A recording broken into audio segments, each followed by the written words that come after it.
պետք է ունենա միայն մեկ անձ, եւ այդ մեկ անձը քրեակատարական ծառայողն է։ Եվ մենք հիմա առաջնորդվում ենք հենց այս սկզբունքով։ Մեկ այլ հարց սահմանադրական փոփոխությունների հայեցակարգի կապակցությամբ ինչ նորություններ կան եւ արդյոք հիմա մշակման այդ փուլը Տեքստը մշակման փուլում է։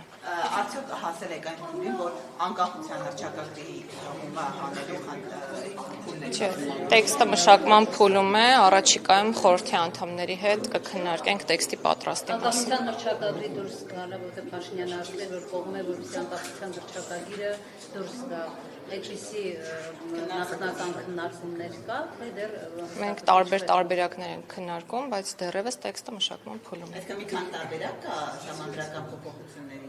որ ասում եք մի քանի տարբերակներ կան, մի քանի հայեցակարգեր կան, թե Հայեցակարգը մեկն է, այդ հայեցակարգի շրջանակներում տարբեր նորմերի հետ կապված կան տարբեր քննարկումներ։ Եվ երբ որ որոշակի լինի տեքստը, իհարկե կկիսվենք ձեզ հետ։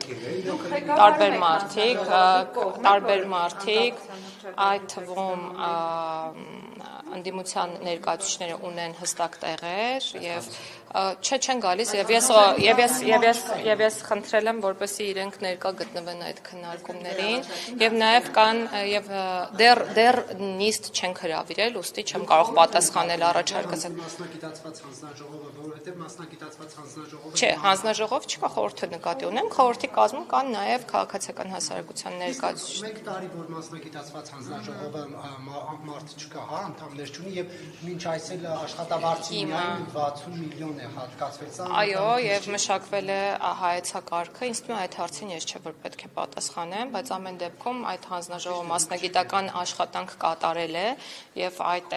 դրա արդյունքն է նաեւ, որ մենք այս պահին ունենք հայեցակարգ մշակված։ Հիմա աշխատանքների իրականացման առաջնորդությունը ստանձնել է Արդարադատության նախարարությունը եւ ըստ էության մենք սահմանադրության տեքստի մշակումը իրականացնում ենք մեր ներքին ռեսուրսի հաշվին։ Հայեցակարգը օգտագործվելու է որևէ կերպ։ Հայեցակարգում տեղ գտած դրույթները, այո, իրենց արտացոլումը որոշակիորեն ստանալու են հանրաքվեի իրականացման հետ կապված է հարցը։ Չեմ կարող հստակ ժամկետներ նշել, ես միշտ նշում եմ, որ տեքստը 10 ամիսների ընթացքում պատրաստ կլինի։ Իսկ իրավական բան կա, որտեղ ինչքան գիտեմ, ասում են 26 թվականի ընտրությունների միաժամանակ հնարավոր չէ, իրավունք չկա։ Չենք քննարկել ժամանակահատվածը, թե երբ է դրվելու դա հանրաքվեի իրականություն։ Չէ, չեմ կարծում, որ Բայց քանի որ հայեցակարգի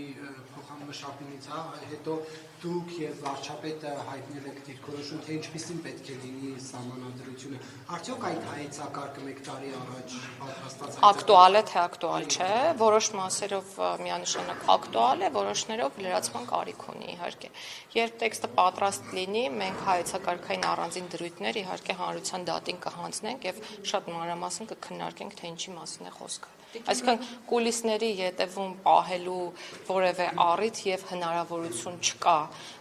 երբ ինձ հարցեր են ուղղվում, ինչու չեք ասում, ես միշտ ասում եմ, ասելու ենք իհարկե, որովհետեւ վերջնարդյունքում ժողովուրդն է քվեարկելու կողմ կամ դեմ նոր սահմանադրության ընդունմանը։ Կասվի եւ բավարար ժամանակահատված իհարկե կտրվի, ժամանակամիջոցը կտրվի, որպեսզի ժողովուրդը կարողանա ձևավորել կարծիք եւ խոսքը նաեւ քաղաքացիական հասարակության ներկայացուցիչների մասին է եւ նաեւ բնակչության ընդհանուր։ Իսկ դուք նախարար եք նշանակվել նոյեմբերի 24